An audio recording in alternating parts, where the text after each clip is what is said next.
Coming at number 5 is Ian Fleming, the creator of James Bond. Or, should we say the armchair spy? By trade, author Ian Fleming was a journalist with a sharp memory and a keen eye for detail. In fact, he created James Bond, his famed international man of mystery, by plundering his own experiences as a spy.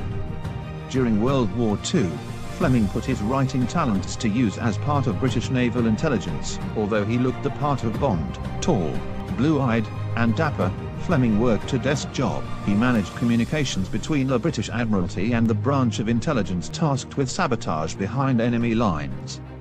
Fleming was good at what he did. Despite being a desk jockey, Fleming did get to witness one active operation, a break-in at the Japanese Consul General's office at Rockefeller Center in the United States. As Fleming watched, British operatives sneaked into the office, cracked a safe, and made copies of the Japanese code books. Fleming later used the incident for Bond's assignment in his first 007 book, Casino Royale. Coming at number 4 is Harry Houdini, the magician who spied his way to stardom. If you're looking to become a spy, escape artist extraordinaire is a pretty good thing to have on your resume, so it's no great surprise that, when he wasn't suspended upside down in a water tank, Harry Houdini moonlighted in espionage. At the start of his career in the late 19th century, Harry Houdini gained notoriety by waltzing into police stations and demanding that officers lock him up. Every time he ditched the cuffs, he bolstered his reputation. But the stunts didn't just make headlines, they also caught the eye of several influential people at the American and British intelligence agencies. According to a biography released in 2006, both the American Secret Service and Scotland Yard hired Houdini to sneak into police stations across Europe and Russia and gather information for them. In return for his services, Houdini knew exactly what he wanted. The magician reportedly would only help the intelligence agencies if they agreed to further his career. Coming at number 3 is Cary Grant, the spy who refused to be James Bond. Although Cary Grant turned down the role of James Bond, he was a real-life spy employed by the British government. No, he was not trying to steal US secrets or anything. He was assigned to keep tabs on Nazi sympathizers in Hollywood during World War II. Like fellow actor Errol Flynn, Grant was a long supporter of the British cause and donated to film salaries to the British forces. In 1947, Grant received the King's Medal for services in the cause for freedom. Coming at number 2 is Frank Sinatra, the man who was involved with both the Mafia and the CIA.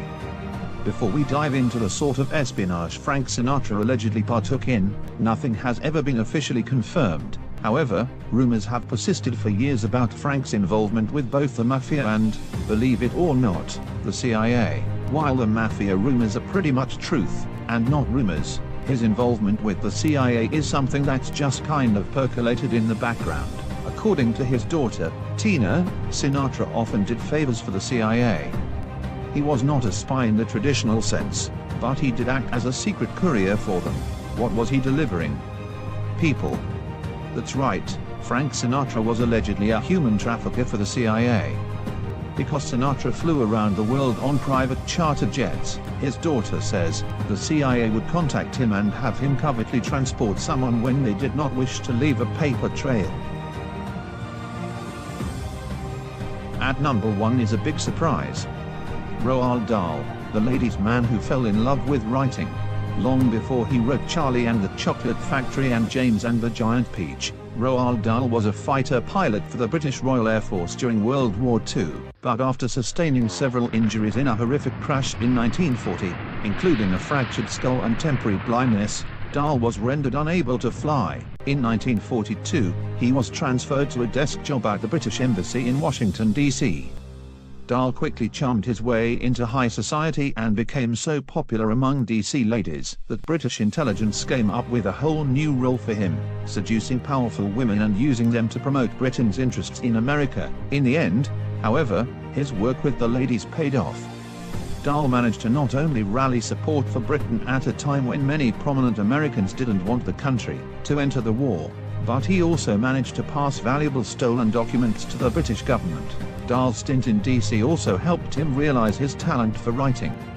It was a skill he discovered while penning propaganda for American newspapers. Dahl wrote the majority of his books in a battered old armchair in a shed at the bottom of his garden.